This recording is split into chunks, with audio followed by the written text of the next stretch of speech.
നീ എന്തിനാടി ഇപ്പൊ ഇങ്ങോട്ട് വന്നത്? ഇതെന്റെ കണ്ണേട്ടന്റെ വീടാ. ഇവിടെ നിങ്ങളെയൊക്കെ പോലെ തന്നെ താമസിക്കാനുള്ള അവകാശം എനിക്കും ഉണ്ട്. എന്നാ നീ ഒന്ന് താമസിച്ചു നോക്കടി. ഒരുത്തൻ കൈവിട്ട് കാണും, അതുകൊണ്ടായിരിക്കും ഓടി വന്നത്. അല്ലടി, ഒരു സമയത്ത് സാഗരേട്ടൻ കുഴപ്പക്കാരനായിരുന്നു. എന്നാൽ ഇപ്പോ നിന്റെ ഭർത്താവിനെയും ദേ ഇവളുടെ ആങ്ങളെയും പോലെ അല്ല എന്റെ സാഗരേട്ടൻ. അങ്ങേര് എന്നോട് കാണിക്കുന്ന സ്നേഹമേ വെറും പ്രകടനമല്ല, അതിന് ആത്മാർത്ഥതയുണ്ട്, സത്യമുണ്ട്. എന്തോന്ന് സത്യമാടി? ഒരുത്തിടെ വയറ്റിൽ കിടക്കുന്ന കുഞ്ഞു പോലും അവന്റെ ആണോന്ന് ഞങ്ങൾക്കൊക്കെ സംശയമുണ്ട്. എന്നാൽ അങ്ങനെ ഒരു സംശയമേ എനിക്കില്ല.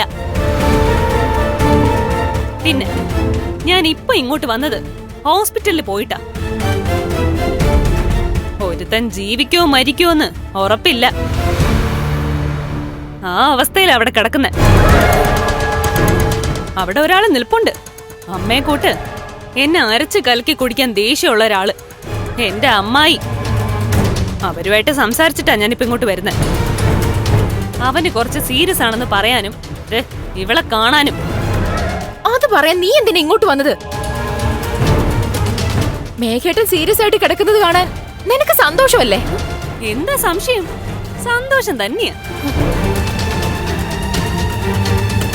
പിന്നെ നിന്നെ കാണാൻ വന്നത് വേറൊന്നും കൊണ്ടല്ല. ഒരു സമയത്ത് നിന്റെ പിന്നാലെ നടന്നതല്ലേ ഇവിടെയുള്ള എല്ലാവരും. നിന്റെ അച്ഛനും അമ്മയും നിന്നോട് പറഞ്ഞതല്ലേ കണ്ണേട്ടന് നീ വിവാഹം കഴിക്കണമെന്ന്. അന്ന് നിനക്ക് ആ ബുദ്ധി തോന്നിയില്ല. എന്നിട്ടിപ്പൊ ലക്ഷ്മി എടുത്തി പടി ഇറങ്ങി പോയപ്പോ ഓടി വന്നിരിക്കുവാ കണ്ണേട്ടനെ പാട്ടിലാക്കാൻ. അതുകൊണ്ട് നിനക്ക് നഷ്ടമൊന്നുമില്ലല്ലോ. കണ്ണേട്ടന്റെ ഭാര്യയായിട്ട് ജീവിക്കേണ്ടത് ഇവളാ. ഞാൻ ലക്ഷ്മി എടുത്തിയെ ന്യായീകരിക്കുന്നില്ല. അവര് ചെയ്തതേ ദൈവത്തിന് നിരക്കാത്ത പണി തന്നെയാ.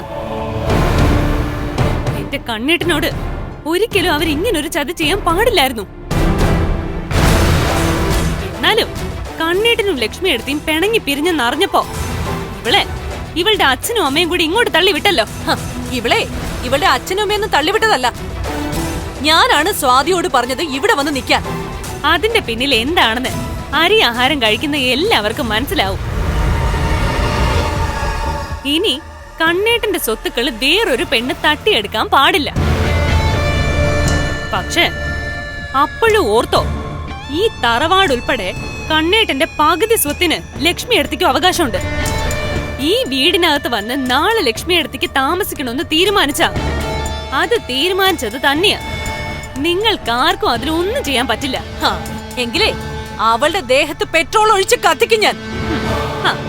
കത്തിച്ചിട്ട് പിന്നെ അമ്മയ്ക്ക് പോയി ജയിലിൽ കിടക്കാം. എന്നാലും കുഴപ്പമില്ലടി, അവളെ ഞാനിനി ഈ പടി കയറ്റില്ലല്ലോ. അല്ലെങ്കിലും അവരിങ്ങോട്ടൊന്നും വരാൻ പോകുന്നില്ല. സ്വന്തം മകളുടെ കുഞ്ഞിനെ കൊന്നൊരമ്മയാ എന്റെ അമ്മ. സത്യത്തില് അമ്മയുടെ വയറ്റിൽ തന്നെയാണോ ഞാൻ ജനിച്ചത്? അതോ ആരെങ്കിലും നടതള്ളിയപ്പോ എന്നെ അമ്മ എടുത്ത് വളർത്തിയതാണോ? എടി, നോവ് അനുഭവിച്ചു തന്നെയാ നിന്നെ ഞാൻ പ്രസവിച്ചത്.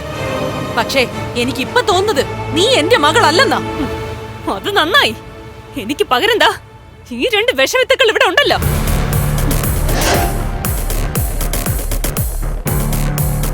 ഇനിയെങ്കിലും നിനക്കൊന്ന് നന്നായിക്കൂടെ? ഇഷ്ടം പോലെ സ്വത്തും പണവും ഉണ്ടല്ലോ സ്വന്തം അച്ഛനും മുത്തശ്ശിക്കും ഒക്കെ. അത് പോരാഞ്ഞിട്ട് ഇവിടുത്തെ സ്വത്തിലും കൂടെ കൊണ്ണം നട്ട് നടക്കുവാ.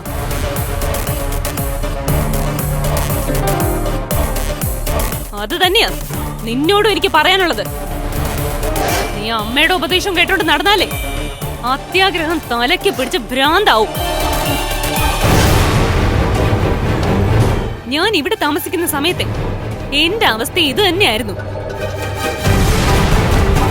ഏത് നേരവും സ്വത്ത് സ്വത്ത് സ്വത്ത്. കുഞ്ഞിന്റെ സ്വത്ത് പിടിച്ചു വാങ്ങണമെന്ന് മാത്രം ചിന്തിക്കുന്ന ഒരു അമ്മയാ. അമ്മയുടെ ആങ്ങളെ അങ്ങനെ തന്നെയാ. അതുകൊണ്ടാ സ്വന്തം പേരക്കുട്ടിയെ പോലും കൊല്ലാൻ നോക്കിയത്. ഇങ്ങനൊരു അമ്മയുടെ മകളായി ജനിച്ചതിലെ അങ്ങേയറ്റം ദുഃഖിക്കുന്ന കൂട്ടത്തിലാ ഞാൻ.